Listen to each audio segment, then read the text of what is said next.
मी शिवदत्त कचरुगवळी, हल्ली मुक्काम पोस्ट पडेगाव, तालुका जिल्हा संभाजीनगर। मी सध्या श्री सरस्वती भुवन कला व वाणिज्य महाविद्यालय संभाजीनगर या कॉलेजला टीचर म्हणून कार्यरत आहे। तर आज मी आपणासमोर वर्ग 12वी सचिवाची कार्यपद्धती या विषयाच्या संदर्भामध्ये आपणाला मार्गदर्शन करणार आहे। तर व्हिडिओ लेक्चर सुरू करण्यापूर्वी मी आपणास विनंती करू इच्छितो की मी जे काही चॅनल चालवत आहे शिवदत्त गवळी नावाचं, तर या चॅनलला तुम्ही लाईक करा, व्हिडिओला लाईक करा, कमेंट्स करा, सबस्क्राईब करा, शेअर करा आणि बाजूच्या बेलला क्लिक करायला विसरू नका,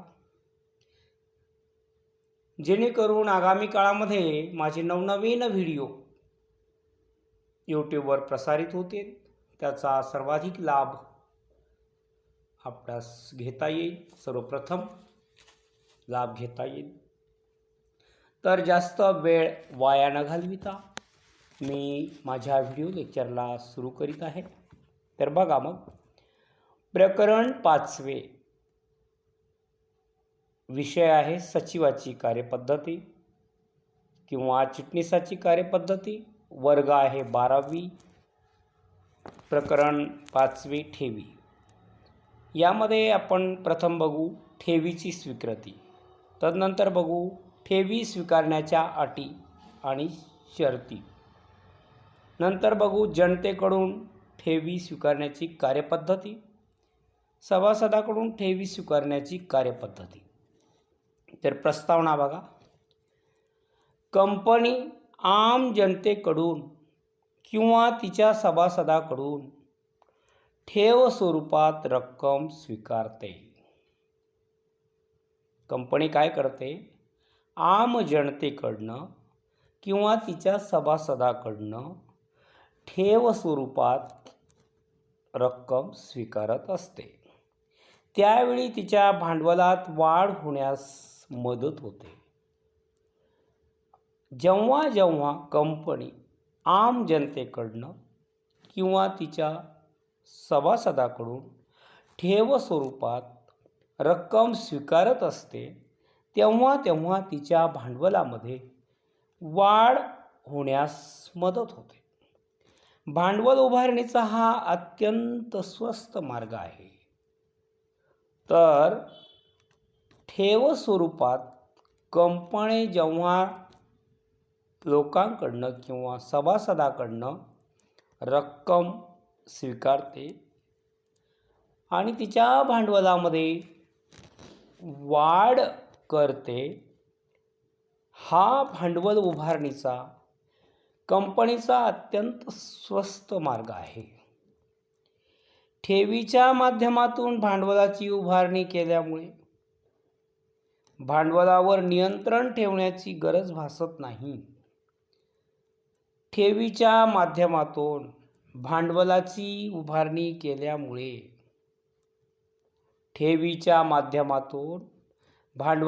उभारणी केल्यामुळे भांडवलावर नियंत्रण ठेवण्याची गरज भासत नाही, कारण ठेवी या अल्प मुदतीसाठी स्वीकारल्या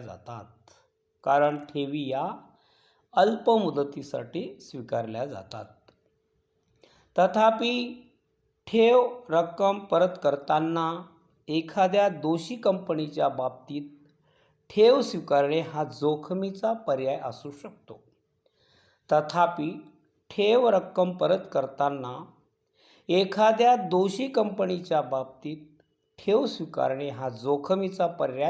शकतो। ठेवीचा अर्थ आणि व्याख्या ही प्रकरण 2 मध्ये सविस्तर दिलेली आहे। ठेवीचा अर्थ काय आहे, ठेवीची व्याख्या काय आहे, हे प्रकरण 2 मध्ये सविस्तरपणे दिलेली आहे. या प्रकरणामध्ये आपण कोणत्या कंपन्या ठेवी स्वीकारून भांडवलाची उभारणी करू शकतात? या प्रकरणामध्ये आपण कोणत्या कंपन्या ठेवी स्वीकारून भांडवलाची उभारणी करू शकतात आणि त्याच्या अटी, शर्ती, सभासद आणि जनतेकडून ठेवी स्वीकारण्याच्या कार्यपद्धतीचा अभ्यास करणार आहोत. तर या प्रकरणामध्ये आपण नेमका कोणता अभ्यास करणार आहोत? तर कंपन्या ठेवी स्वीकारून भांडवलाची उभारणी करू शकतात आणि त्याच्या अटी काय आहे, त्याच्या शर्ती काय आहेत, सभासद आणि जनतेकडून ठेवी स्वीकारण्याच्या कार्यपद्धतीचा अभ्यास आपण करणार आहोत या प्रकरणामध्ये. आता ठेवीची स्वीकृती. खालील कंपन्या वगळता ठेवी स्वीकारणाऱ्या इतर कंपन्या. तर बँकिंग कंपनी, ज्या कंपन्यांचा बँकिंग व्यवसाय नाही, NBFC. गृह कर्ज पुरवठा company, HFC. Housing finance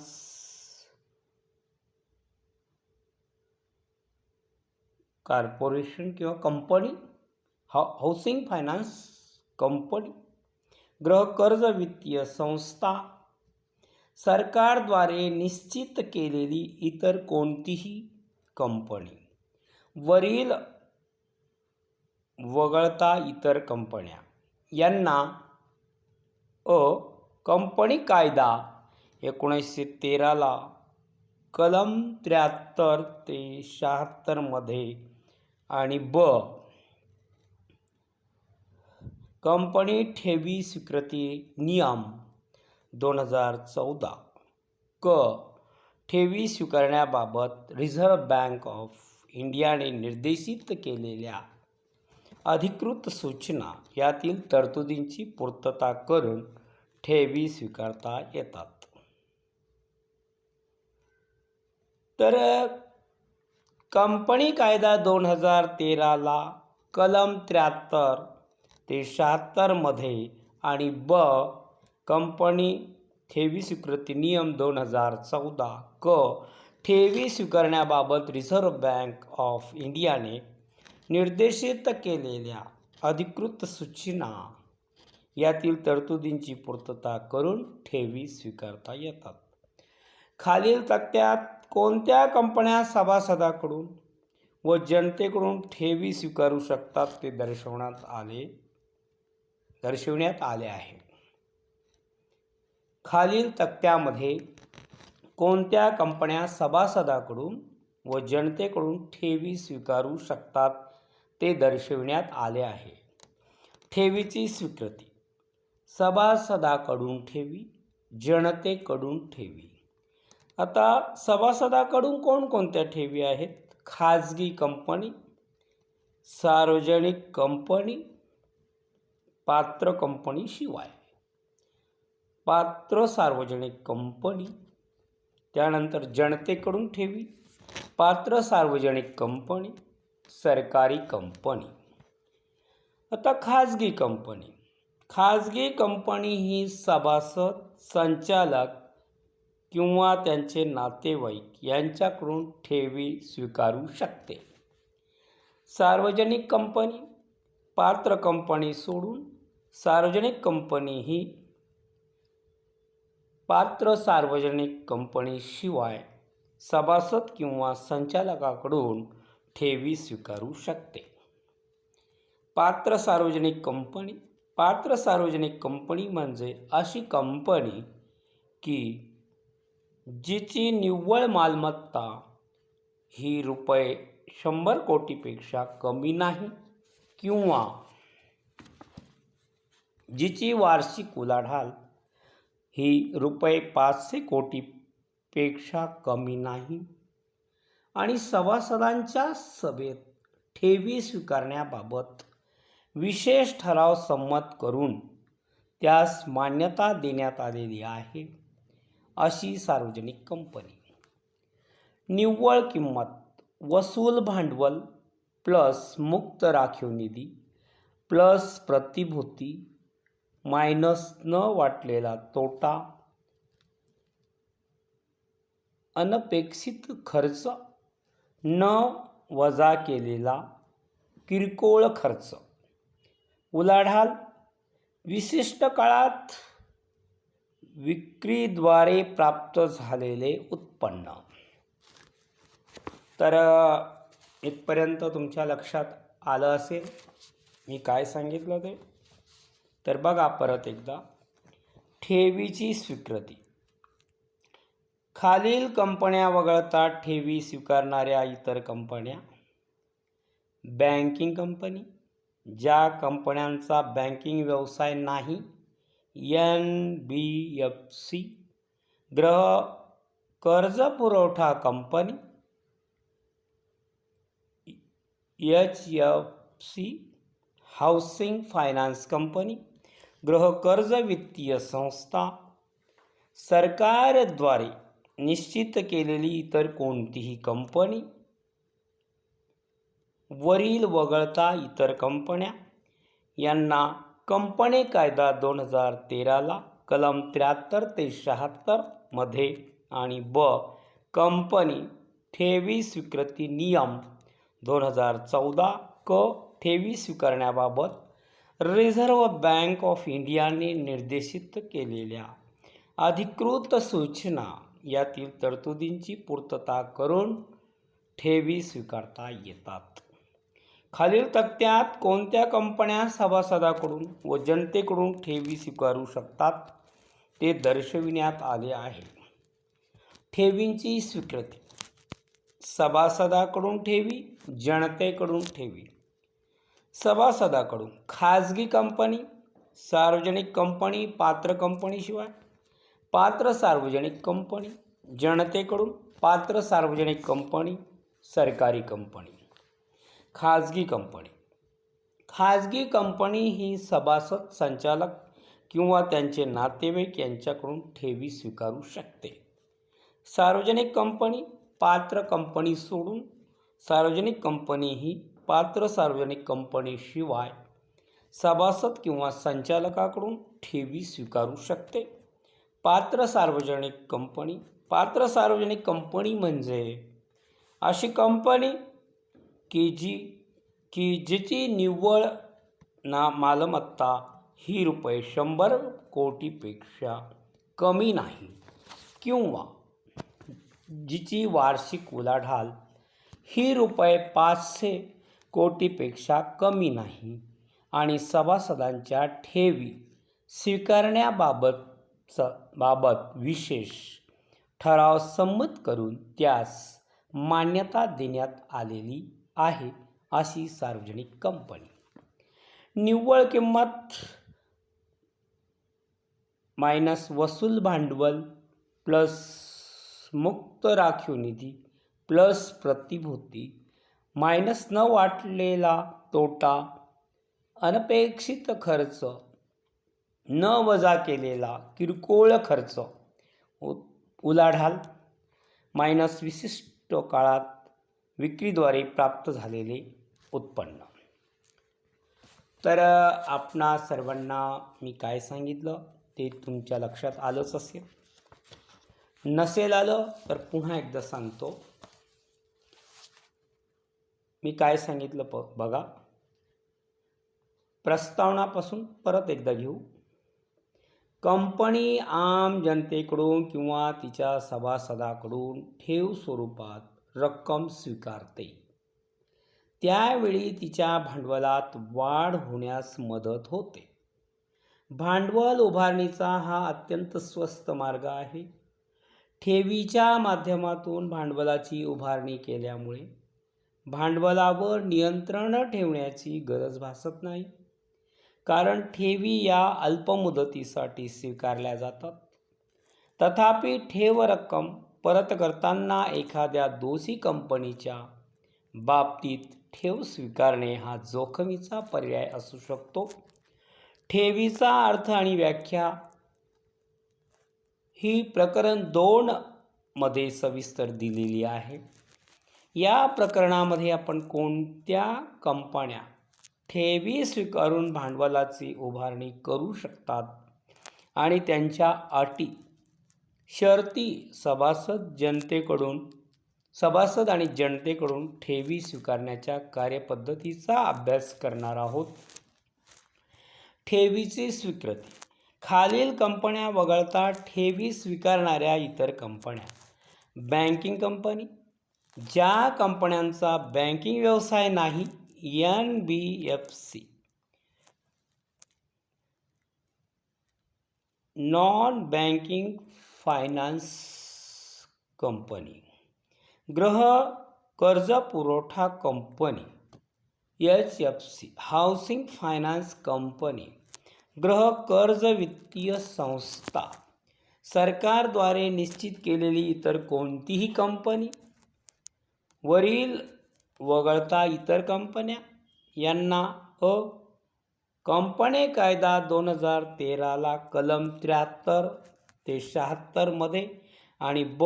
company ठेवी स्वीकृती नियम 2014. क. ठेवी स्वीकारण्याबाबत रिझर्व्ह बँक ऑफ इंडियाने निर्देशित केलेल्या अधिकृत सूचना यातील तरतुदींची पूर्तता करून ठेवी स्वीकारता येतात. खालील तक्त्यात कोणत्या कंपन्या सभासदाकडून व जनतेकडून ठेवी स्वीकारू शकतात ते दर्शविण्यात आले आहे. ठेवीची स्वीकृती. सभासदाकडून ठेवी, जनतेकडून ठेवी. आता सभासदाकडून ठेवी कोणत्या?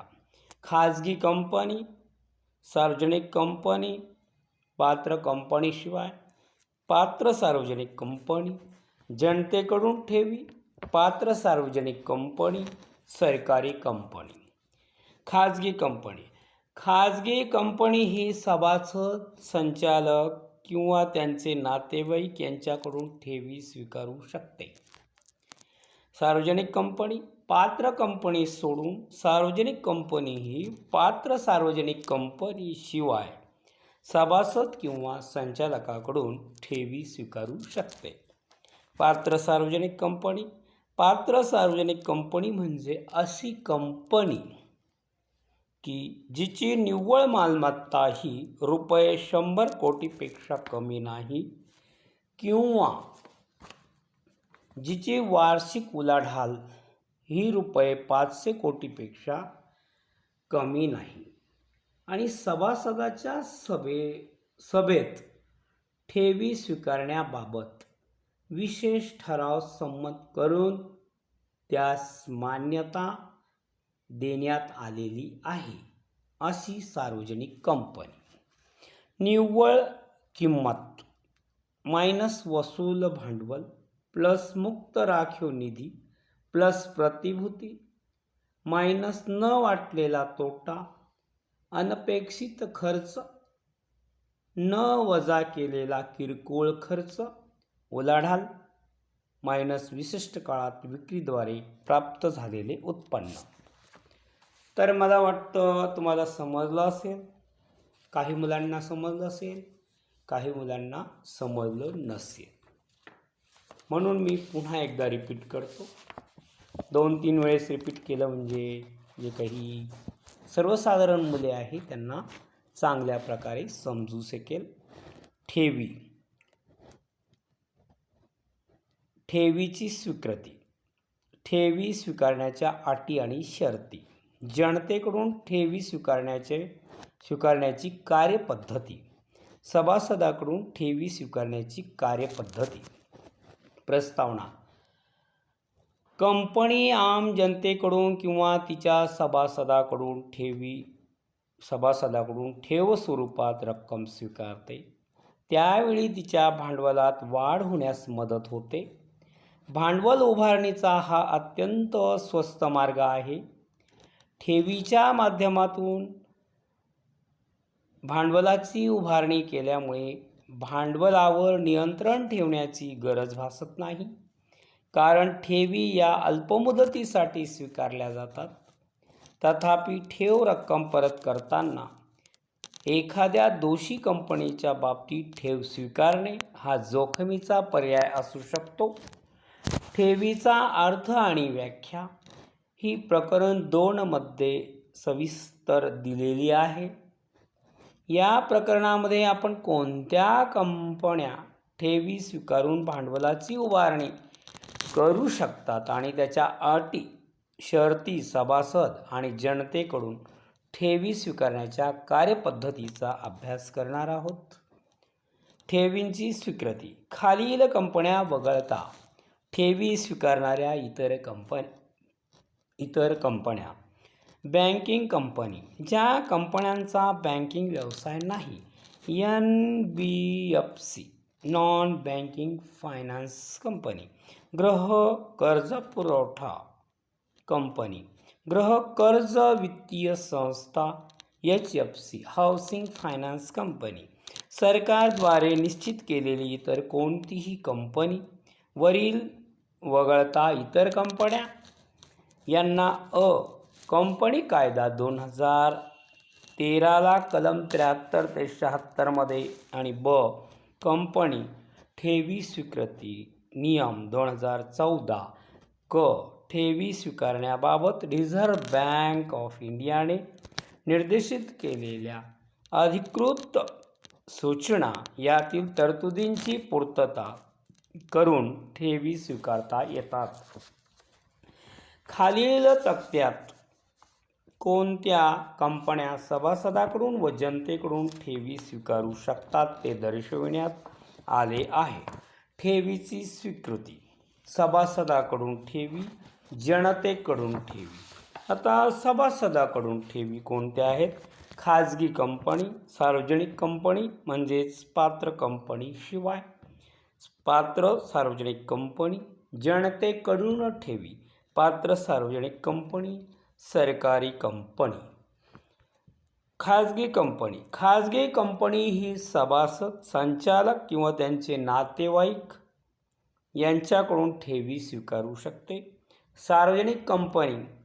पात्र कंपनी सोडून सार्वजनिक कंपनी ही पात्र सार्वजनिक कंपनी शिवाय सभासद किंवा संचालकाकडून ठेवी स्वीकारू शकते.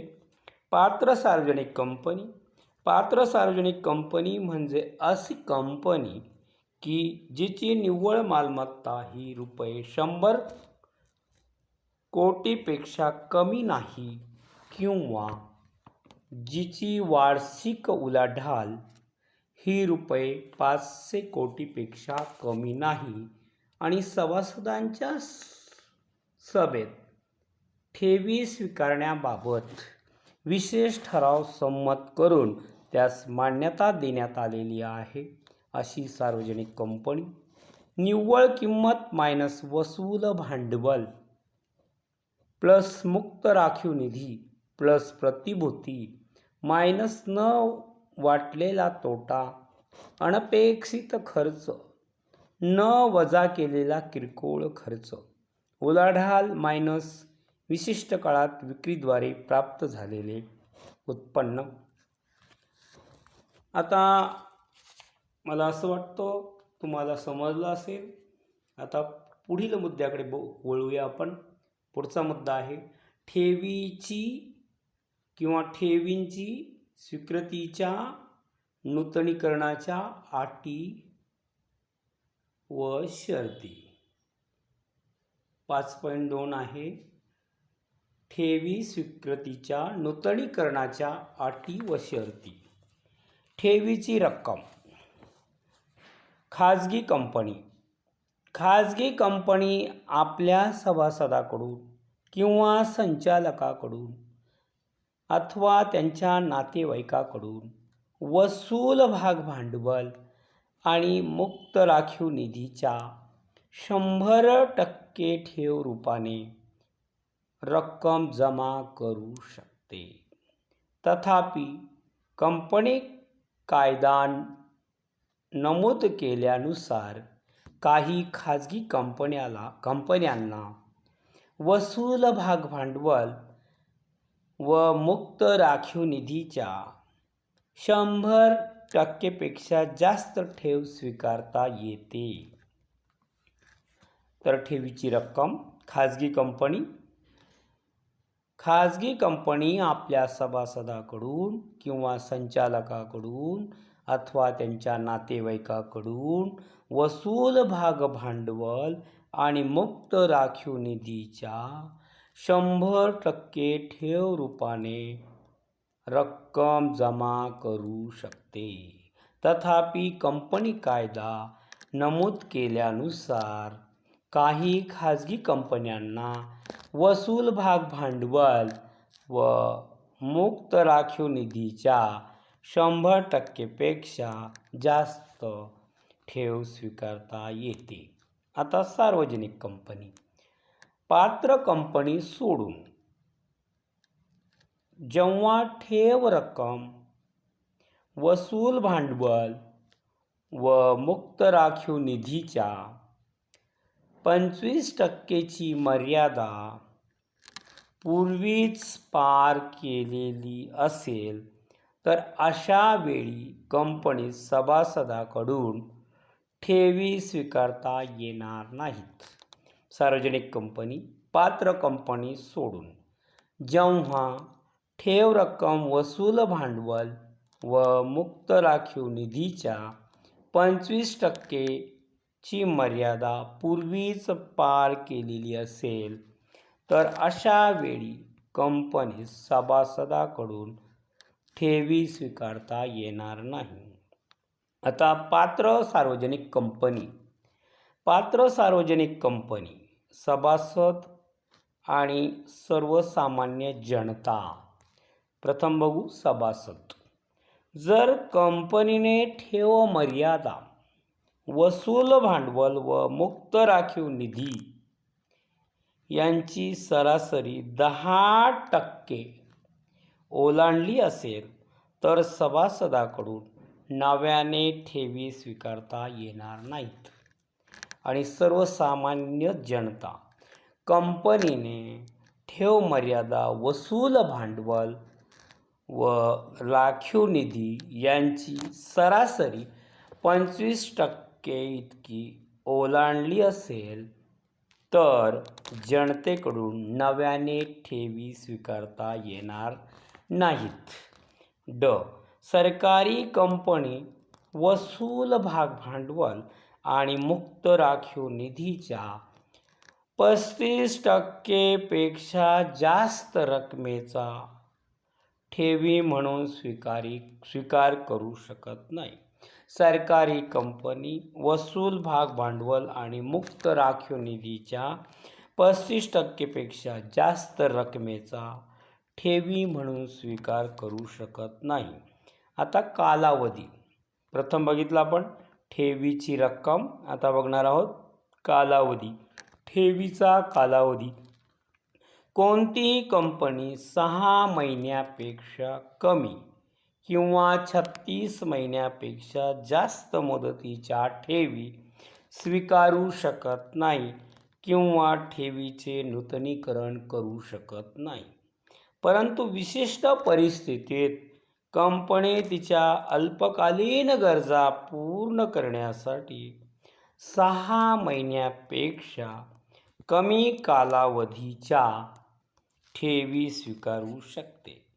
परंतु अशा ठेवीची परतफेड ही ठेवी स्वीकारल्यापासून 3 महिन्याच्या आत करता येणार नाही. अशा ठेवीची रक्कम ही वसूल भाग भांडवल आणि मुक्त राखीव निधीच्या 10% पेक्षा जास्त असणार नाही. विशिष्ट परिस्थितीत ठेवीदाराच्या विनंतीनुसार ठेव परत केली जाते. कंपनी ठेव स्वीकारताना अटी कायम ठेवत ठेवीचे नूतनीकरण करू शकते. यास नवीन ठेवी स्वीकारणे असे समजले जाते. आता नंतर बघा मागताच क्षणी न परत करावयाच्या ठेवी. मागता क्षणी परत करावयाच्या ठेवीचा स्वीकार किंवा नूतनीकरण कंपनी करू शकत नाही. सुरक्षित किंवा असुरक्षित ठेवी. ठेव स्वीकारत असताना परिपत्रकात किंवा जाहिरातीत दिलेल्या माहितीनुसार ठेव सुरक्षित किंवा असुरक्षित आहे हे स्पष्ट नमूद केलेले असावे. त्यानंतर बघा, अटी व शर्तीमध्ये बदल करण्याचा अधिकार. कंपनी प्रत्यक्ष किंवा अप्रत्यक्षरित्या ठेवी स्वीकारण्याच्या किंवा परतफेडीच्या अटी आणि शर्तीमध्ये कोणताही बदल करू शकत नाही. ठेव विश्वस्त करार आणि ठेव विमा करारानुसार ठेव स्वीकारण्याबाबतचे परिपत्रक किंवा जाहिरात प्रसिद्ध केल्यानंतरच कंपनीकडून ठेवीचा स्वीकार करण्यात येतो. आर्थिक विवरणाबाबत खुलासा करणे. जर कंपनीस ठेवी या संचालकाकडून प्राप्त झाल्या असतील तर त्याबाबतचा खुलासा माहिती आर्थिक विवरणपत्रात करावा लागतो. जर कंपनी खाजगी असेल आणि तिच्या संचालकांनी नातेवाईकाकडून ठेव स्वीकारलेली असेल तरीही त्याची माहिती विवरणपत्रात स्पष्ट करणे बंधनकारक आहे. शिक्षा कारवाई. तर कंपनीच्या अधिकाऱ्याने कंपनी कायद्यातील तरतुदीचे ठेवी स्वीकारण्याबाबत उल्लंघन केल्यास आणि तो दोषी आढळल्यास शिक्षेस पात्र ठरतो. महाराष्ट्र सरकारने गुंतवणूकदारांच्या हिताचे संरक्षण करण्यासाठी ठेवीदार संरक्षण कायदा 1919 हा संमत केला. या कायद्याने कंपनीने उल्लंघन केल्यास ती शिक्षेस पात्र ठरू शकते. तर यामध्ये आणखी माहिती आहे. अधिक माहितीसाठी कर्ज आणि ठेवी यातील फरक. कर्ज मागता क्षणी किंवा लवकरात लवकर परत करण्याच्या अटीवर कंपनीने कर्जाऊ घेतलेली रक्कम होय. आणि ठेवी म्हणजे ठराविक मुदतीनंतर परतफेडीच्या अटीवर स्वीकारलेली रक्कम होय. तर मला असं वाटतं की हा पॉईंट तुम्हाला समजला किंवा नाही याबद्दल माझ्या मनामध्ये साशंकता आहे. म्हणून मी हा पॉईंट पुढच्या व्हिडिओ लेक्चरमध्ये पुन्हा एकदा रिपीट करील. तरी आपण आता थांबूया. Good bye, good night.